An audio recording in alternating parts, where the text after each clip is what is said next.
Hariom Tat Sat.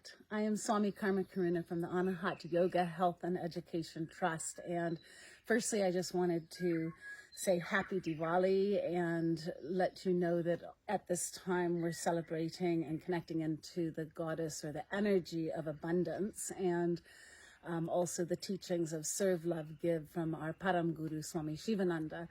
And we have a fundraising campaign at the moment to raise funds for a new upgrade to our fire systems and to our hot water heating to make it more sustainable and also to meet health and safety standards.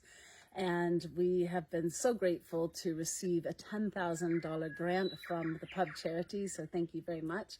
And also about $1,000 from our community. And again, so much gratitude to each and every one of you who has donated to us. We need to raise $19,000 more to complete this project. So if anyone can give anything, small, large, it would just support us to continue to offer this space in a safe and warm way to all the community, and to pay forward this amazing gift so that people can transform and energize and inspire their lives. And so I hope you can help us in some way. And thank you very much. Hariom Tat Sat.